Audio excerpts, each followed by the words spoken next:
Olá, iremos falar nesse vídeo sobre a imprescindibilidade do juiz das garantias para uma jurisdição penal imparcial, trazendo reflexões a partir da teoria da dissonância cognitiva.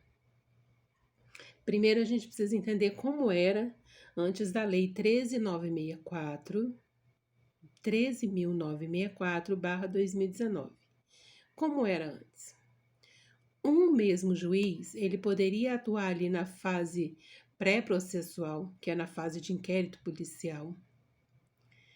Esse mesmo juiz poderia atuar também na fase da ação penal. Ou seja, esse mesmo juiz poderia aplicar a sentença em primeira instância, mesmo que esse juiz tivesse acesso aos fatos, como, por exemplo, autorizando busca e apreensão, como, por exemplo, autorizando quebra de sigilo telefônico. Esse mesmo juiz, ele atuava no processo desde a fase de inquérito policial até a fase da ação penal. E aí, como ficou depois da lei, depois dessa nova lei do juiz das garantias? Essa lei, ela dividiu a persecução penal em duas fases. Um juiz atua ali na fase pré-processual, a fase do inquérito, e um outro juiz atua ali na segunda fase, que é a fase da ação penal. Mas qual é o conceito que trouxe essa lei a respeito do juiz das garantias?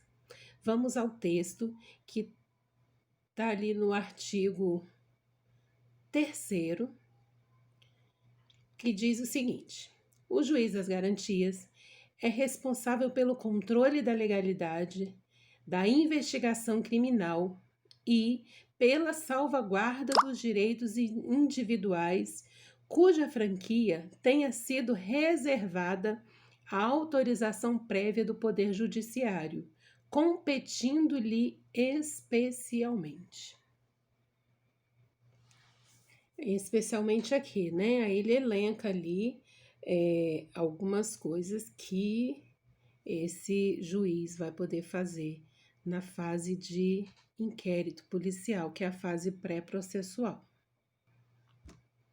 A partir de agora, então, teremos um magistrado que vai atuar separado do magistrado. O magistrado vai atuar na primeira fase, que é a fase pré-processual, e um segundo magistrado vai atuar na fase da ação penal. E qual a importância dessa mudança? Poderíamos dizer que há um fortalecimento da ordem constitucional no que diz respeito à preservação dos direitos do então investigado. Por quê? Porque há uma tendência humana ali de contaminação por parte do magistrado. Porque se na primeira fase ele entende que a partir dos elementos colhidos preliminarmente, ele entende que seria necessário a tomada de uma decisão no que diz respeito ali a uma busca e apreensão, por exemplo, já há ali fortes indícios de que haja um caso de condenação. É aí que se fala em dissonância cognitiva. O que é dissonância cognitiva? É um conflito ali entre o que eu acreditava e o que eu preciso passar a acreditar agora. É esse conflito ali. Por exemplo, um juiz ele pode mandar prender alguém de forma preventiva e logo ali na frente ele reconhecer que mandou prender a pessoa sem que houvesse a necessidade daquela prisão. Então, a partir de agora, isso fica mais difícil de acontecer, porque essa dissonância, essa diferença entre o que eu acredito não será o que o próximo magistrado vai acreditar.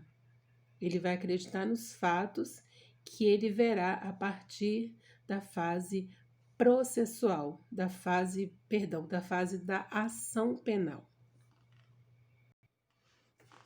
E para encerrar esse vídeo, podemos dizer que o Brasil está dando aí um passo adiante no que diz respeito à garantia da imparcialidade do juiz, no que diz respeito às garantias fundamentais, se igualando aí, quem sabe, alguns tribunais internacionais, como por exemplo o chileno, já citado no trabalho escrito, como por exemplo o interamericano e alguns tribunais aí europeus. Então, podemos dizer que o Brasil está aí dando um passo adiante aí no que diz respeito à garantia da imparcialidade do juiz no processo.